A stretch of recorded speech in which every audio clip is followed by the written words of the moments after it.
Hello engineers, welcome back to the Mechanical Training World channel. This is the second lecture in our series on opening and reinforcement from the ASME BPVC code. In our previous lecture, we explored UG-36A which covers the shape of the openings. Today, we will dive into UG-36B focusing on the size of the openings guys. If you haven't watched the first video yet, I highly recommended you that first watch that video for a better understanding of today's topic. The link is in the description. Let's get started today's topic, that is UG-36B size of the opening.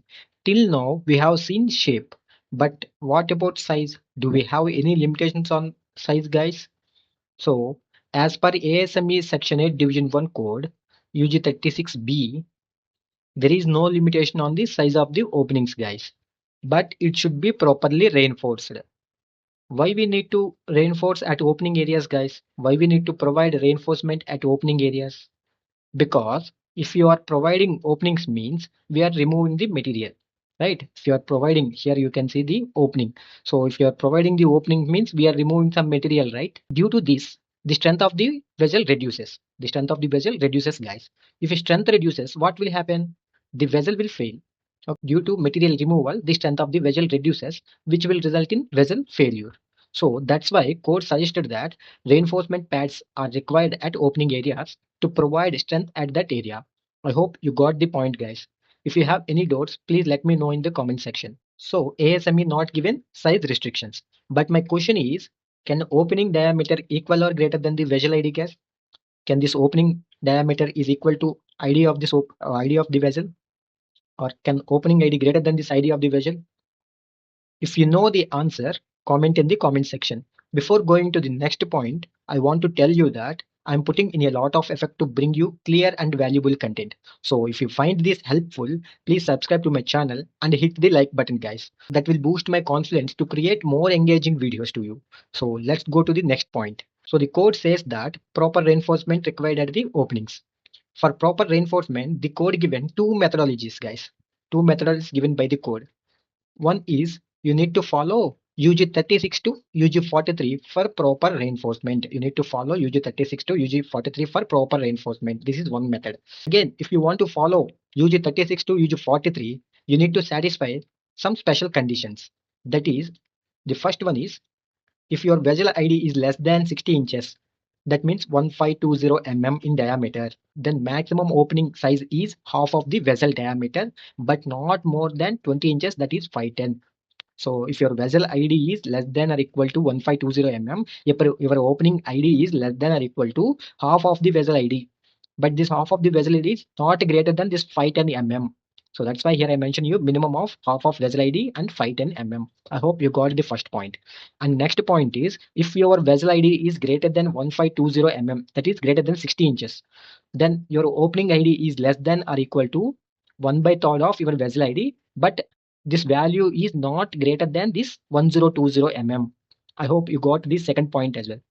So now you can say that what is your opening ID? So your opening ID must be 1020 mm in this case. If you want to follow UG-36 to UG-43 for reinforcement. If these two conditions are not satisfied, then what you need to do, you need to follow mandatory appendix 1 to 7 guys. There you will find finite element analysis methods. In mandatory appendix 1 to 7, the code suggests that you need to follow stress analysis or finite element analysis methods for reinforcement. Okay, I hope you got the point. These are the two methods given by the code guys. So let's see with examples guys. The first example is, oh, this one. If your vessel ID is 900 mm, if your vessel ID is 900 mm, so this vessel ID is 900 mm, then what is your maximum size of opening that can be designed using UG-36 to UG-43? So what is your opening ID if you want to follow reinforcement for UG-36 to UG-43? So let's see. So the first condition is vessel ID is less than 1520 mm. Then what is the formula for opening ID? So minimum of half of the vessel ID or 510 mm. So let's find it. So if you find the maximum size of the opening, then you will get 450 mm as answer. So this is less than 510 mm. So your maximum opening diameter is 450 mm. I hope you got this point. You got this example. So next example is So if your vessel ID is 800 mm, then what is your maximum size of the opening if you want to follow UG-36 to UG-43 for reinforcement? The first condition is vessel ID is greater than 1520 mm. So your vessel ID is greater than 1520 mm, right? So then what is your opening ID in this case? 1/3 of vessel ID or 1020 mm. So let's find it. So if you find the maximum size of the opening, you will get 600 mm, which is less than 1020 mm, guys. So here your maximum opening ID is 600 mm. So 600 mm. So let's see with next example. If your vessel ID is 3300 mm, then what is your opening ID? So you know that vessel ID is greater than 105052.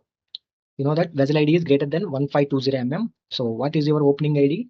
So let's calculate this opening ID. So if you calculate maximum size of the opening, you will get 1100 mm, which is greater than 1020 mm, guys.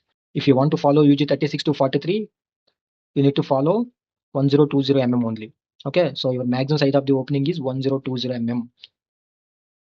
So if you want an opening larger than 1020 mm, you must follow mandatory appendix 127 for supplemental design rules. There you will get supplemental design rules, and also you need to perform FEA analysis or advanced stress analysis, guys, and provide additional reinforcement for this type of openings. So this is what code suggested. So most of the industries don't follow this mandatory appendix 127. So because these are highly costly. So FEA analysis and advanced stress analysis is high cost. So that's why many of the industries follow UG-36 to UG-43 conditions only. So let's go to the next point, guys. So next one is size of the openings in end closer. End closer means head, guys, head. So similarly, the properly reinforced openings in formed heads or spherical shells are not limited in size. The code suggested that there is no limitation on size for heads or spherical shells, guys. But if the opening in end closer, I already told you end closer means head. If there is a opening in head that is larger than one half of the shell. So what does it mean? If you find the opening DE is greater than ID by 2, half of the ID of the shell, then you need to follow one of the alternatives for reinforcement. Your DE is greater than ID by 2, then you need to follow conical section. You need to provide this type of conical section at the head areas like this. You need to follow conical sections like this. Okay. Or cone with knuckle radius. Here you can see knuckle radius. Right? This is called knuckle radius. So you can provide that knuckle radius. And also both side knuckle radiuses. So reverse curve. This is called reverse curve. You need to follow. This is knuckle radius and this is knuckle. This is reverse curve. And also flare radius at small end. So here you can see this is the flare radius and this is the flare radius at the ends, guys. So one of these conditions you need to follow if your D is greater than ID by 2. So this is all about UG-36B2, guys. In next lecture, we will see UG-36C, that is strength and design of finished openings.